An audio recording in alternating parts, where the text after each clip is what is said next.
Hello students, कैसे हूँ? तो माई सेल्फ विष्णु सोनी, वो साइंस एकेडमी ऑनलाइन प्लेटफॉर्म पर आपका वेलकम।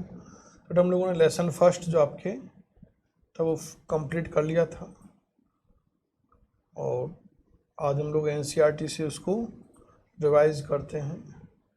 जीव जगत जो चैप्टर था आपके, या सजीव जगत द लिविंग बर्ड, जिसमें अपन लोगों ने बेटा प्रीवियसली इन कुछ पार्ट को एनसीईआरटी से रीड किया हुआ है ना, कि जीव क्या है, लिविंग क्या होते हैं। उसके बाद लिविंग की कुछ प्रॉपर्टी, जैसे सभी जीव वृद्धि करते हैं, इसको अपन लोगों ने समझा था। जनन भी इनके अंदर होता है। उसके बाद हम लोगों ने इनके अंदर जो मेटाबॉलिज्म होती है, उपापचयन होता है ना, उसके बारे में वो अपन लोग समझ चुके थे। और हर जीवों का जो शरीर है वो कोशिकाओं से मिलकर बना होता है, यानी कोशिकीय संगठन पाया जाता है, इसके बारे में भी अपन लोगों ने देखा था। और लास्ट हम लोगों ने इनके अंदर एक सबसे पेचीदा विलक्षण जो अपने आसपास या पर्यावरण के उद्दीपनों, जो भौतिक, रासायनिक तो जैविक हो सकती हैं, और उसको अपन लोग क्या बोलते हैं बेटा? चेतना बोलते हैं, कॉन्शियसनेस। इसको हम लोग समझ चुके थे। क्लियर? तो यहाँ तक हम लोग लास्ट क्लासों तक रिवाइज कर चुके थे। आगे हम लोग आज से इससे आगे कंटिन्यू रीड करते हैं। जीव जगत में विविधता, है ना, एनसीईआरटी आपके पास बुक है, उसमें रीडिंग लगाना। यदि आप अपने आसपास देखें तो आप जीवों की बहुत सी किस्में देखेंगे। ये किस्में यानी वैरायटी गमले में उगने वाले पौधे, कीट, पक्षी, पालतू अथवा अन्य प्राणी पे पौधे हो सकती है। बहुत से ऐसे जीव भी होते हैं जिन्हें आप आंखों की सहायता से नहीं देख सकते, लेकिन आपके आसपास ही हैं। यदि आप अपने अवलोकन के क्षेत्र को बढ़ाते हैं तो आपको विविधता की एक बहुत बड़ी श्रृंखला दिखाई पड़ेगी। स्पष्टतः यदि आप किसी सघन वन में जाएं तो आपको जीवों की बहुत बड़ी संख्या तथा उनकी कई किस्में दिखाई पड़ेंगी। प्रत्येक प्रकार के पौधे, जंतु अथवा जीव जो आप देखते हैं किसी एक जाति, स्पीसीज का प्रतीक है। क्लियर? यानी विविधता को दर्शा रहा है। और ये अपन लोग समझ चुके थे कि डाइवर्सिटी क्या होती है। अंतर होता है, किसी न किसी रूप में इस पृथ्वी पर पाए जाने वाली हर जाति के अंदर कोई ना कोई वेरिएशन आता है।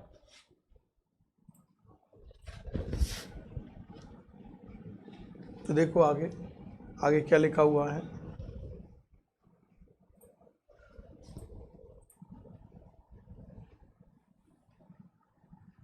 स्पष्ट, यदि आप किसी सघन वन में जाएं तो आपको जीवों की बहुत बड़ी संख्या तथा उनकी कई किस्में दिखाई पड़ेंगी। प्रत्येक प्रकार के पौधे, जंतु अथवा जीव जो आप देखते हैं किसी एक जाति का प्रतीक है।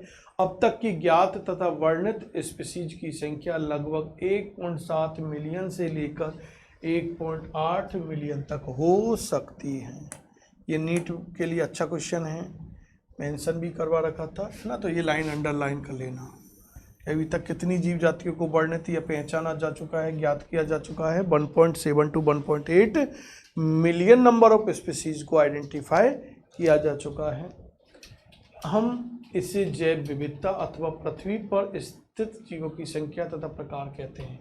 जैव विविधता, बायोडाइवर्सिटी क्या है? यही अंतर है कि इस पृथ्वी पर 1.7 से 1.8 मिलियन स्पीसीज हैं जो अलग अलग हैं ना किसी रूप में। हमें यह स्मरण रखना चाहिए कि जैसे जैसे हम नए तथा यहाँ तक कि पुराने क्षेत्रों की खोज करते हैं, हमें नए नए जीवों का पता लगता रहता है। जैसे आज आप लोग सपोज करो, इससे समझो कि आज आप लोग इस चैप्टर को पढ़ रहे हो, इसको वापस से आप लोग 2 दिन बाद रिवाइज करोगे तो कुछ और नया सीखोगे। 8 दिन 10 दिन बाद फिर वापस से आप लोग सीखोगे तो फिर नया सीखोगे। तो हर बार नए नए चीज़ हमें सीखने को मिलती हैं, कुछ कंसेप्ट उसके अंदर नज़र आते हैं। वैसे ही हम लोग कह रहे हैं कि यदि आप लोग यदि पुराने क्षेत्र को पहले यदि देख के आए हों, वापस से वहाँ देखने जाएंगे तो कुछ नया मिलेगा। हो सकता है कुछ नई जीव जातियाँ मिल जाए या वहाँ से कुछ जीव जातियाँ नष्ट मिल जाए। यही डाइवर्सिटी है। ये सब चीज़ें किसको रिप्रेजेंट कर रही है? आपके डाइवर्सिटी, विविधता को, जैव विविधता को, बायोडाइवर्सिटी को रिप्रेजेंट कर रही है। कि जैसा कि ऊपर बताया गया है कि विश्व में कई मिलियन पौधे तथा प्राणी हैं, है ना। ऊपर वो नहीं, भगवान के पास जाने वाला ऊपर, है ना। कौन सा है ऊपर? ये वाला जो पैरा पढ़ के आए ना, भगवान सहाय जी आपके मोबाइल पर किसी का कॉल आ रहा है। विश्व में कई मिलियन पौधे तथा प्राणी हैं। हम पौधों तथा प्राणियों को उनके स्थानीय नाम से जानते हैं, उनके लोकल नेम से जानते हैं। क्लियर? ये स्थानीय नाम एक ही देश के भिन्न स्थान के अनुसार बदलते रहते हैं। यदि हमने कोई ऐसी विधि नहीं निकाली जिसके द्वारा हम किसी जीव के विषय में चर्चा कर सके तो शायद इसे प्रभावकारी स्थिति पैदा हो या भ्रमकारी स्थिति पैदा हो सकती है। क्लियर? क्योंकि हम लोग क्या कह रहे हैं बेटा कि सपोज करो ये कोई एक रीजन है कि आपकी गंगापुर सिटी है, इस गंगापुर सिटी में किसी प्लांट स्पीसीज को, एनिमल स्पीसीज को किसी एक नाम से जानते हैं, और सपोज करो आप लोग सूरत, बड़ौदा, कहीं गुजरात में चलो जाओ या फिर आंध्र प्रदेश में कोलकाता वगैरह कहीं पर और किसी अदर जगह चले जाओ प्लेस में, या एक देश से दूसरे देश में चले जाओ, भारत से अमेरिका चले जाओ, जापान चले जाओ, चीन चले जाओ, तो जहां आप लोग यदि किसी प्लांट को यहाँ इस नेम से जान रहे हैं तो ज़रूरी नहीं है सारे स्थानों पर उसे उसी नाम से जाना जाए, हर स्थान के आधार पर उनका लोकल नेम बदल सकता है। तो इससे हमारे सामने भ्रमकारी स्थिति पैदा हो सकती है और इस भ्रमकारी स्थिति से हमें निकलना भी बहुत जरूरी है। क्लियर? जैसे आप लोग यदि पढ़ते टाइम आपके डाउट्स आ रहे हैं और यदि आप लोग डाउट्स को क्लियर नहीं करोगे तो आपके माइंड में उन डाउटों की एक चेन बन जाएगी, और जब डाउटों की चेन बन जाएगी तो मेंटली प्रेशर आएगा, टेंशन आएगी, और टेंशन तनाव आते ही आप डिप्रेशन में चले जाओगे, और डिप्रेशन का शिकार होना आज के इस एजुकेशन का बहुत क्या है नेगेटिव इफेक्ट है ना। तो देखें अपन लोग आगे इस समस्या से कैसे समाधान करें। तो इस समस्या के समाधान के लिए आगे क्या किया था, प्रत्येक जीव का एक मानक नाम होता है जिससे वह उसी नाम से सारे विश्व में जाना जाता है। इस प्रक्रिया को नाम पद्धति कहते हैं। तो फिर ऐसा नाम दिया गया था किसी जीव को, पादप को अथवा जंतु को जो पूरे विश्व में मान्य होता है, उसे एक ही नाम से जाना जाता है, और इसको नाम देने की जो प्रक्रिया थी, जो पद्धति थी, उसको नाम पद्धति नोमेनक्लेचर कहा गया था। क्लियर? नामकरण या नोमेनक्लेचर कहा गया था। एनसीईआरटी है, एनसीईआरटी की हिंदी टर्में कुछ ऐसी होती है अजीबोगरीब ना, इसलिए अंग्रेजी शब्द भी मेंशन कर लिया करो। थ्योरेटिकल पार्ट में अपन लोगों ने खूब यूज किए हैं ना। स्पष्टतः नाम पद्धति तभी संभव है जब जीवों का वर्णन सही हो और हम ये जानते हो कि यह नाम किस जीव का है, इसे पहचानना कहते हैं, है ना। तो हमें ये पता होना चाहिए कि इसका नाम, आपको मेरे बारे में पता ही नहीं है कि मेरा नाम ये है, तो कैसे पहचानोगे इंस्टीट्यूट में आके? तो आपको मेरा नाम पता होना चाहिए, तब आप लोग मेरे को पहचान सकते हो। तो यही ये कह रहे हैं कि हमें स्पष्ट नाम पद्धति तभी संभव है जब जीवों का वर्णन सही हो और हम जानते कि यह नाम किस जीव का है। इस तरह उस जीव को पहचानना ही क्या कहलाता है, पहचानना, आइडेंटिफिकेशन कहलाता है, आइडेंटिफिकेशन कहलाता है। क्लियर? आगे देखें, अध्ययन को सरल करने के लिए अनेकों वैज्ञानिकों ने प्रत्येक ज्ञात जीव को वैज्ञानिक नाम देने की प्रक्रिया बनाई है। इस प्रक्रिया को विश्व में सभी जीव वैज्ञानिकों ने, बायोलॉजिस्ट ने स्वीकार किया है। पौधों के लिए वैज्ञानिक नाम का आधार सर्वमान्य नियम तथा कसौटी हैं, जिनको international code of botanical nomenclature ICBN में दिया गया था। पादपों के वैज्ञानिक नाम किस में दिए गए थे, किस में वर्णित है? ICBN में, नीट में आए हुए हैं, है ना। आपको सीट मिलने वाली, उसमें देखना ये क्वेश्चंस मेंशन है सारे। International code of botanical nomenclature ICBN में दिया गया है। आप पूछ सकते हैं कि प्राणियों का नामकरण कैसे किया जाता है। प्राणी वर्गीकी विद्यों ने, टैक्सोनोमिस्ट ने international code of zoological nomenclature बनाया। तो जब जंतुओं के नामकरण की बात आई तो वो किस में दिए जाते बेटा? International code of zoological nomenclature में दिए जाते हैं।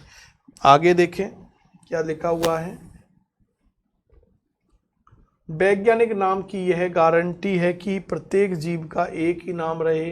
किसी भी जीव के वर्णन से विश्व में किसी भी भाग में लोग एक ही नाम बता सके। वे यह भी सुनिश्चित करते हैं कि एक ही नाम के किसी दूसरे ज्ञात जीव का न हो। तो ऐसा नाम दिया जाना चाहिए जो यूनिवर्सल हो, हर जगह हो। उस नाम का कोई दूसरा जीव नहीं होना चाहिए अर्थ पे। क्लियर है ना। जीव विज्ञानी ज्ञात जीवों के वैज्ञानिक नाम देने के लिए सार्वजनिक मान्य नियमों का पालन करते हैं। प्रत्येक नाम के दो घटक होते हैं ना, एक वंश का नाम होता है, दूसरा जाति संकेत पद होता है। इस प्रणाली को, जिसमें दो नाम के दो घटक होते हैं, उसे द्विनाम पद्धति, बायोनोमियल नोमेनक्लेचर कहते हैं। इस नामकरण प्रणाली को कैरोलस लिनियस ने सुझाया था। किसने दिया था? Carolus Linnaeus. इसका उपयोग सारे विश्व के जीव विज्ञानी करते हैं। 2 शब्दों वाली नामकरण प्रणाली बहुत सुविधाजनक है। आओ आपको आम के उदाहरण द्वारा वैज्ञानिक नाम देने की विधि को समझाएं, है ना। किससे समझाएं? आम से। सीजन चल रहा है ना, इच्छा तो नहीं कर रही खाने की। तो देखो आगे समझा था, यही समझा था, सब थ्योरेटिकल पढ़ चुके हैं। आज हम लोग केवल इसको एनसीईआरटी से रीड कर रहे हैं। थोड़ा सा आपको ये ऐसा लग सकता है सर स्पीड थोड़ी सी फास्ट है, तो स्पीड का स्वाभाविक है बेटा फास्ट होना, क्योंकि हमें केवल इसको किससे मैच आउट करना है? एनसीईआरटी से मैच आउट करना है कि हम लोगों ने पढ़ा या नहीं पढ़ा, है ना। इसको यदि वापस समझने लग जाएंगे तो फिर 15-20 दिन खराब होने लग जाएंगे ना। तो क्या हम लोग साल भर एक ही चैप्टर रिवाइज करते रहें क्या? नहीं ना। तो ऐसी प्रॉब्लम है तो एक बार पढ़ना। फिर भी यदि यानी कोई डाउट्स हो तो मिलें, कांटेक्ट करें आप लोग। आगे देखें बेटा क्या है, आपको आम के उदाहरण के द्वारा वैज्ञानिक नाम देने की विधि को समझाइए। आम का वैज्ञानिक नाम क्या है? मेंजीफेरा इंडिका है। नीट में आया हुआ था ना, बता दिया था। तब आप ये देख सकते हैं कि यह नाम कैसे द्विपद है। इस नाम में मेंजीफेरा वंश का नाम है, जीनस का नाम है, जबकि इंडिका एक विशिष्टीकृत स्पीसीज है, एक स्पेसिफिक स्पीसीज अथवा जाति संकेत पद है। नाम पद्धति के अन्य सार्वजनिक नियम निम्नलिखित हैं। कुछ नियम भी दिए गए थे बेटा। कौन कौन से नियम थे देखें वन बाय वन, है ना। ये आपके कुछ नियम दिखा रखे हैं, मेंशन कर रखे हैं। हम लोग रीड करते हैं एनसीईआरटी से। एनसीईआरटी बुक है ना, सबके पास नहीं हो तो बेटा परचेज कर लेना। एनसीईआरटी रामबाण औषधि है नीट के लिए। तो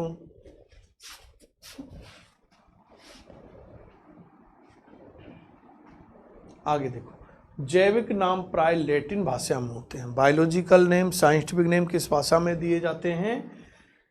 लैटिन भाषा में। और तिरछे अक्षरों में लिखते हैं, इटालिक, है ना, इसे बोलते हैं बेटा इटालिक्स। और लिखे तब कैसे लिखे? तिरछे अक्षरों में लिखता है। इनका उद्भव चाहे कहीं से भी हुआ हो, इन्हें लैटिनीकरण अथवा इन्हें लैटिन भाषा की व्युत्पन्न समझा जाता है। कहीं किसी भाषा से हुआ हो, कहीं से भी हुआ, लेकिन ये माने किसके जाते हैं? लैटिनीकृत माने जाते हैं, लैटिन भाषा से व्युत्पन्न माने जाते हैं। जैविक नाम में पहला शब्द वंश का नाम होता है, जबकि दूसरा शब्द जाति संकेत पद होता है ना, जीनस और स्पीसीज, ये बता रखा था।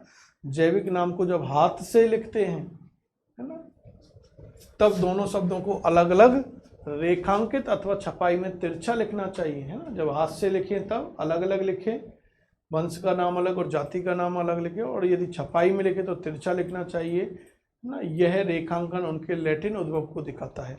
पहला अक्षर जो वंश नाम को बताता है वह बड़े अक्षर में होना चाहिए, कैपिटल लेटर में होना चाहिए, जबकि जाति संकेत पद में छोटा अक्षर होना चाहिए। मेंजीफेरा इंडिका के उदाहरण से इसकी व्याख्या कर सकते हैं। ये हिंदी में तो क्या व्याख्या करेंगे? अंग्रेजी शब्द से होगी।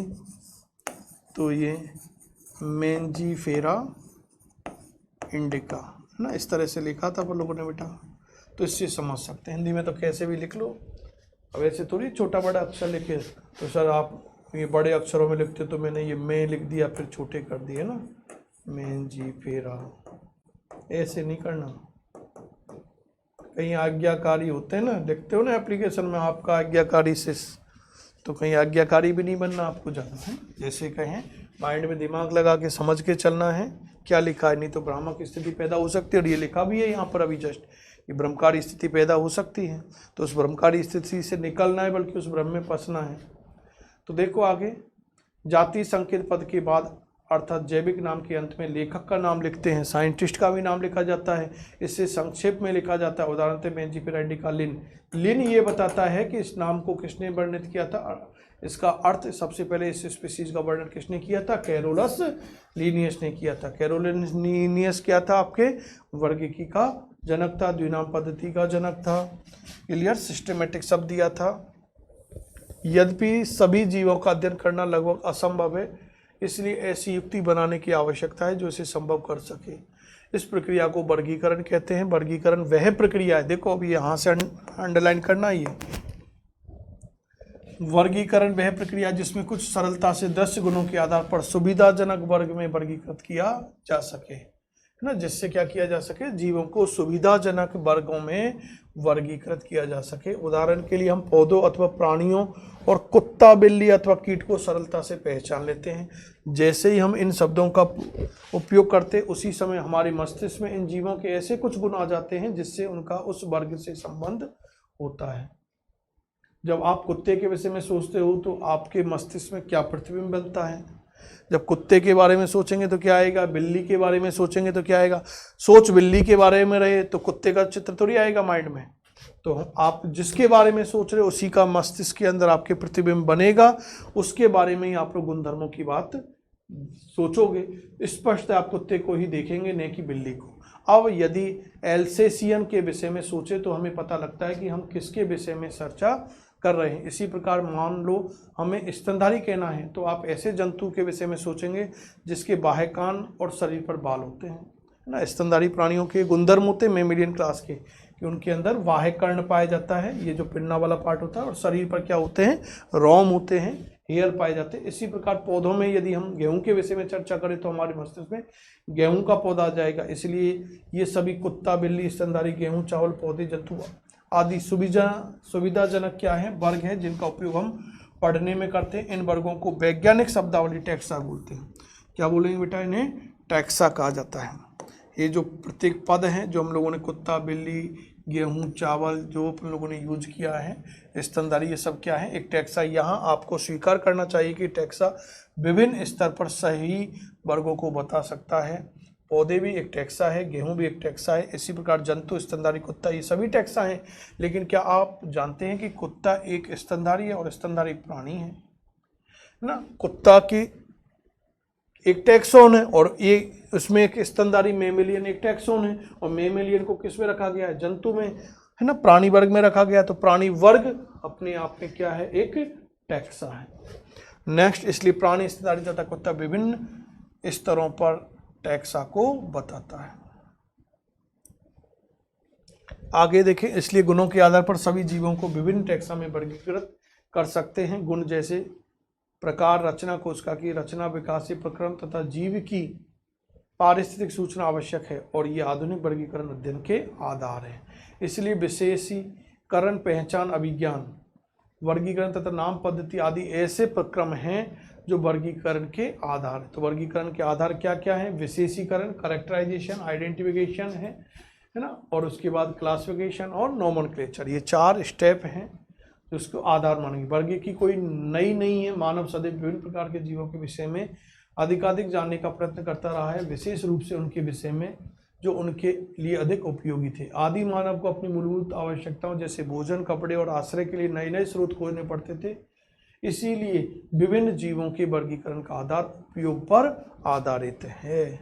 क्लियर। आगे हम लोग क्लासिफिकेशन सिस्टम पढ़ेंगे बेटा नेक्स्ट सेकंड लेसन के अंदर ना। तो सेकंड लेसन में आपके हम लोग देखेंगे कि उपयोगिता के आधार पर, प्रयोग के आधार पर कि हम लोग किन चीज़ों का उपयोग करते हैं, तो उपयोगिता के आधार पर भी हम लोग पादपों को वर्गीकृत कर सकते हैं ना। तो उपयोगिता के आधार पर सबसे पहला वर्गीकरण दिया गया था। काफी समय से मानव विभिन्न प्रकार के जीवों के विषय में जानने और उनकी विविधता सहित उनके संबंध में रुचि लेता रहा है। अध्ययन की शाखा को वर्गीकरण सिस्टमेटिक कहते हैं। सिस्टमेटिक शब्द लैटिन शब्द सिस्टमा से आया है जिसका अर्थ है जीवों की नियमित व्यवस्था। लिनियस ने अपने पब्लिकेशन का टाइटल सिस्टमा नेचर चुना। वर्गीकरण पद्धति में पहचान, नाम पद्धति, वर्गीकरण को शामिल करके इसके क्षेत्र को बढ़ा दिया गया। वर्गीकरण पद्धति में जीवों के विकास से संबंध का भी ध्यान रखा गया था। क्लियर। वर्गीकरण पद्धति जो सिस्टमेटिक्स थी उसमें जीवों के विकासीय संबंध को भी आधार माना गया था, उद्विकासीय लक्षणों को भी आधार माना गया था। तो एक बार हम लोगों ने यहाँ तक एनसीईआरटी से रीड किया है, आगे का पार्ट आप लोग रीड करना, फिर अपन लोग फिर वापस से रीड करेंगे। Thank you, good bye.